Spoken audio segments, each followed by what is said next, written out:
Good morning and welcome to LNTV Live here on LNTV, 30 minutes of news from Liberia and other parts of the world. This is the national service of the Liberia Broadcasting System. My name is Jab Davis, and stories we're following on this edition of the program: rural Liberia residents to benefit from two financing agreements to be signed today between the Liberian government and the European Union.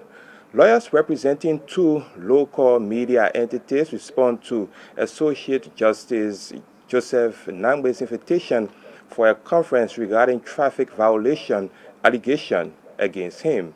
National Elections Commission's acting chairman Deviata Brown Lassanan assures the public that the pending senatorial election will be held. And elsewhere in Africa, in Nigeria, local traditional council members reported a flog of pastor for criticizing local officials. These stories are all packaged in this edition of the program. Keep tuned, we'll be right back after this break.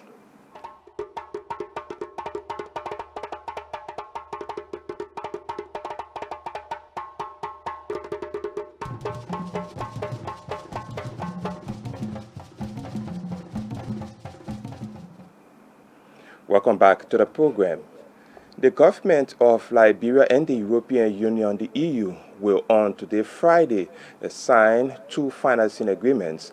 According to the agreements, the EU will provide 59 million United States dollars to support Liberia's rural electrification and technical vocational education training, that's TVET programs. A finance ministry release says the rural electrification program seeks to increase prosperity and accelerate development in the country through provision of sustainable electricity in eastern Liberia. The release says the EU TVET program is geared toward improving the quality, relevance, and modernization of TVET by strengthening lines with the private sector. According to the release, Finance Minister Samuel Twe will sign for the government of Liberia, while EU Head of Delegation Ambassador Helen Caffey will sign for the European Union. National Elections Commission NEC says 2020 midterm election is possible depending on the projection of the Ministry of Health, as was done in 2014 during the Ebola crisis.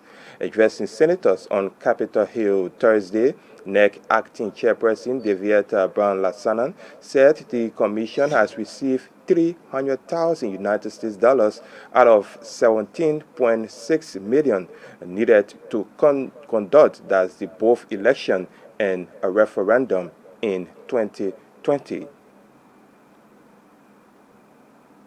We did this during the Ebola time, when it was really tough. We reverted to the Ministry of Health again, and they provided the information and the strategy along with us of how to conduct the elections in an Ebola-prone society at the time we did.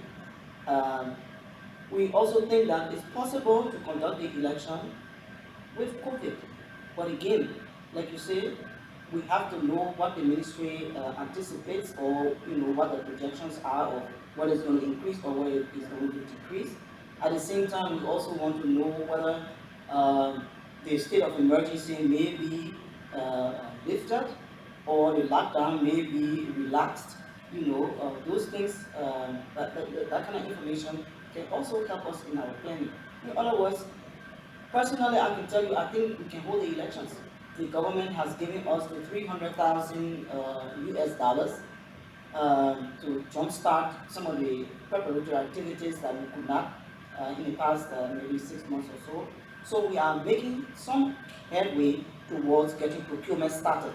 This is why it is necessary that I will request to you to defer the date, of the elections from the 13th to another date, to give us that window of opportunity to be able to work seriously towards a new date, so that all of those things that we probably are able to do in terms of the procurement, in terms of the training, and what have you, we may be able to do them before we get to the actual elections day.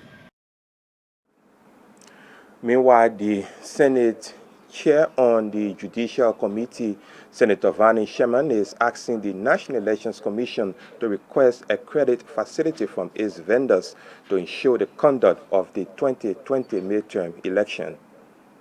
Now is the time, because of the circumstances of the world, COVID-19 pandemic, that you could help the Ministry of Finance, you could help the Liberian government by going to your vendor, whom you have been dealing with over the years, and saying, vendor, we've done business for you for donkey years. We've paid you. We need a credit facility for you directly to provide A, B, C, D on the credit of the Republic of Liberia. I believe that when you go to the Ministry of Finance with such a proposition, they are not likely to say, no, we're not going to sign on. But you have been doing business on a cash basis.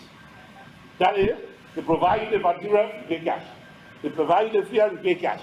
I'm not only talking about Liberia, I'm talking about wherever you get materials from, wherever you get supplies from.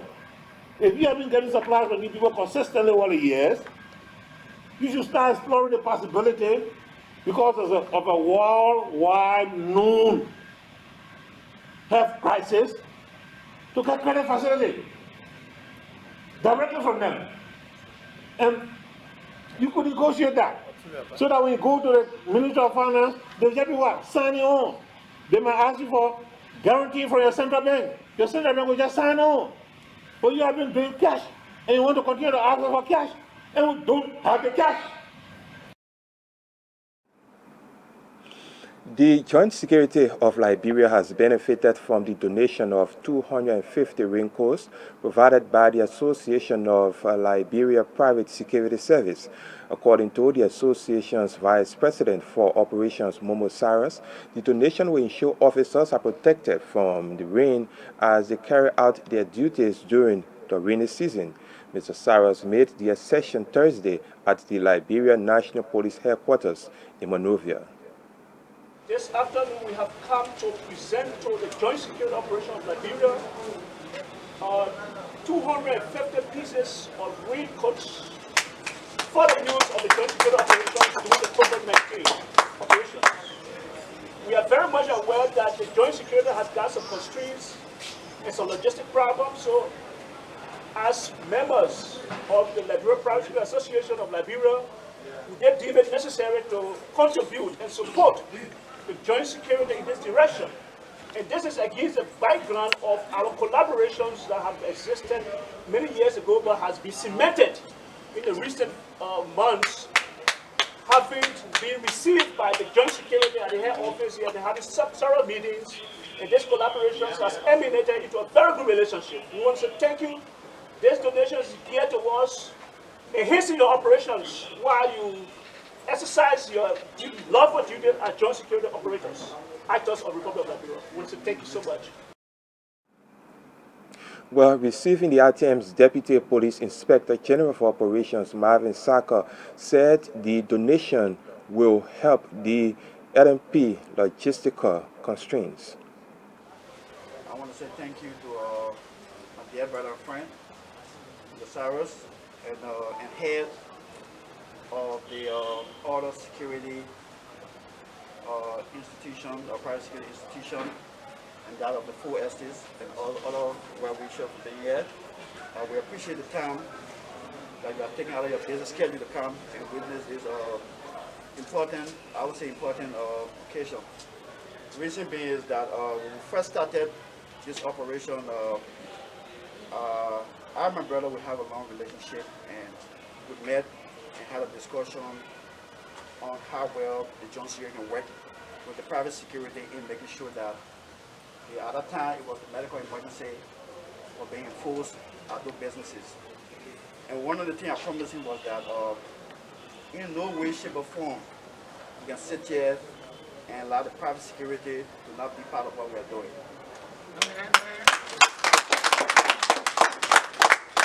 The reason being is simple, because the private security officers who are at businesses, ministerial complex, at the ministerial complex, at resident and other concession area, they have been part of what we have been doing as a security institution.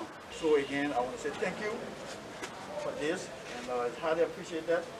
And I know this is not the end of our partnership. No, it is not. This has been going on even before Bible Saga became 102. The owner of the Spoon Foundation and TV Stanton Waterspoon has donated 1,500 bags of 25 kg rice to the Coalition for Democratic Change, the CDC, for onward distribution to 15 districts in Moserado County. According to Youth and Sports Minister Zilka Wilson and Spoon TV and FM manager Titi Cannon, the food donation is part of Mr. Waterspoon's continued contributions to fight against COVID-19 in Liberia. I've come here today, and the Spoon Foundation, funded by Mr. Stanton A. Witherspoon, who is also the proprietor of Spoon TV and Spoon Radio, have come here to make a donation to the Congress for Democratic Change. You may recall that the foundation always made donation to 6 districts in Moserado County, one in Magibi. In fact, through the Ministry of Youth and Sports, National Youth Task Force, the foundation made 800 bags of rice available to the 8 members of the legislative caucus, the female legislative caucus. So this is a young man who is a humanitarian, and when the president announced during his inaugural speech that Liberians must come home to invest in our country, he's one of those who seized upon the opportunity to come back home to establish his own business, his own foundation. We are here today on behalf of Mr. Stanton Alexander Witherspoon and his family, and through the foundation to donate 1,500 bags of rice.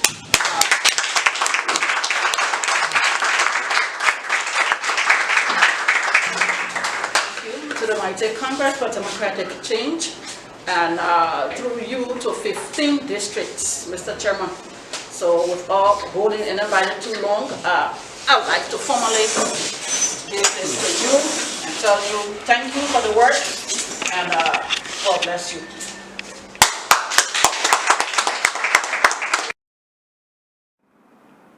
While responding, CDC National Chairman Moba Molu commended Mr. Waterspoon and the Spoon Foundation for identifying with the country and its citizens in fighting the COVID-19. We can assure the foundation that as a transparent, accountable institution, every grain will reach to those for whom it is directed. We say thank you to you and members of the board of directors and the CEO for this magnanimous goodwill. This is what patriotic citizens do. They support leaderships in authority to help the people. It's not just enough to be critical of government policy, governance policies, but it's also have to be able to stand up and support projects and programs that will help to accelerate national development initiatives, expel these very major global pandemics, and provide stimulus aid to our people in need.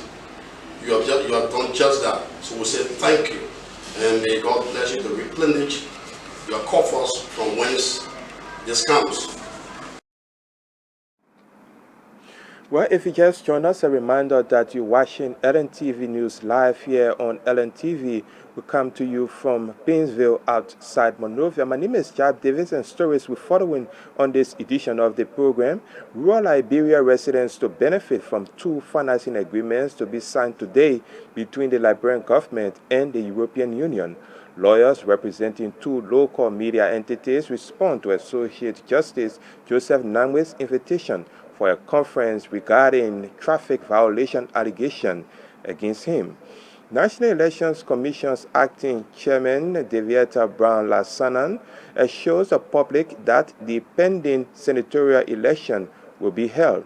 And elsewhere in Africa, that's in Nigeria, local traditional council members reportedly flocked pastor for criticizing a local official. Most stories are still ahead of this edition of the program. Keep tuned, we'll be right back.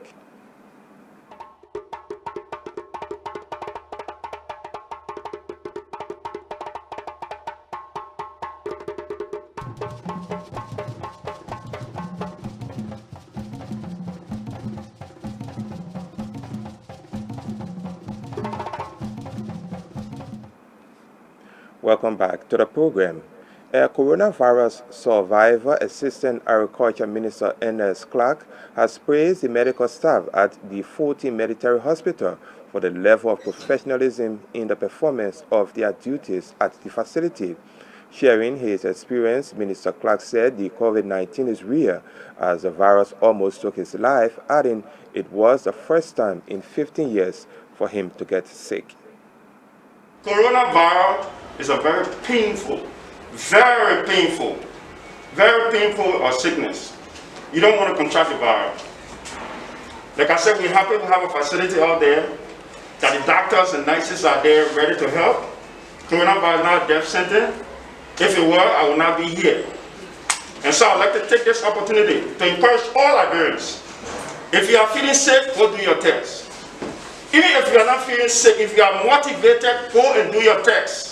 It's important you go and do your test. Because when you do your test, you get more careful. You know how to take care of yourself. So, please go and do your test. Like I said, the virus is not a death sentence.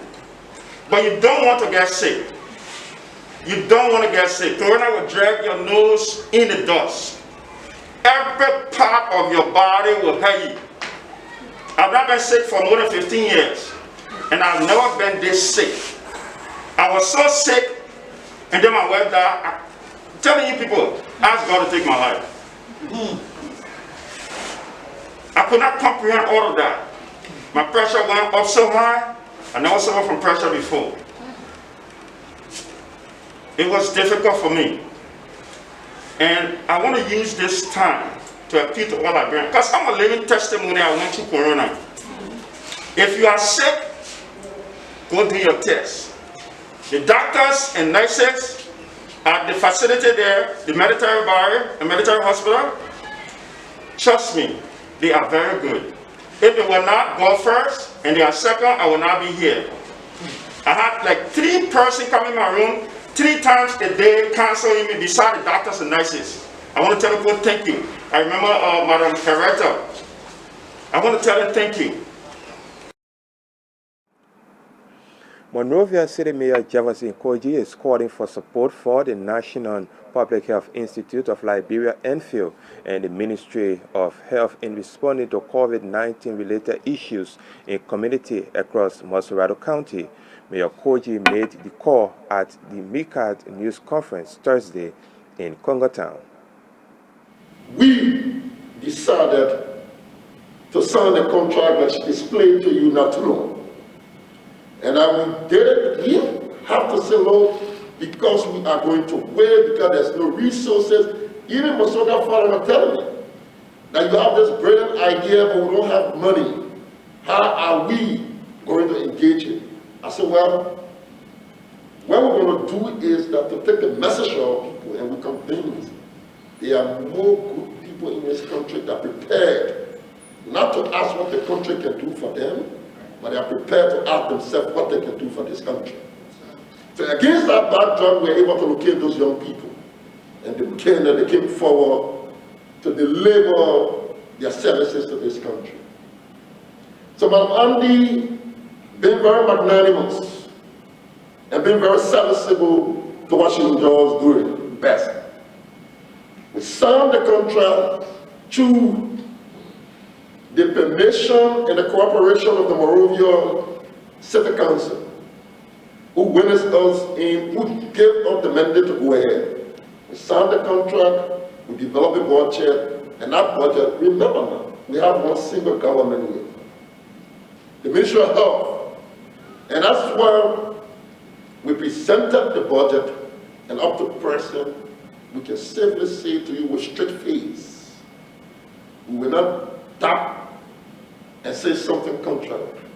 We are not saying we are very optimistic that as we continue to work, whatsoever that is geared towards this fight, we expect it to come full. But up to present, that hasn't happened yet. So Madam Andy and the good people and residents of Monrovia, most especially the business people, we want to say to you publicly, some of the equipment and some of the materials that we use to prepare the specimen centers and painting of the various schools, we were able to reach out to the business community. Seti brothers were being very grateful, and many of them were not discovered. I mean, people who said, look, we intervene because this has got to do with our country. So they agreed and they provided those materials at the moment as we continue to work. So we want you to know exactly that not just that we just jump after a successful. Meanwhile, the head of the National Public Health Institute of Liberia, NPHIL, Dr. Musoka Fala, praising the MCC and partners, said the case finders are doing a tremendous work in helping NPHIL in addressing sicknesses in Mosorado County. You know, sometimes you're involved in a work and you don't know it until I sat down there and watched the two presentations. I was like, is this part of our work we've done? And I think when I saw the photo with me and the mayor, I actually was in tears to see the extent they've gone, the kind of work that was done. And, you know, and they say that data does not lie.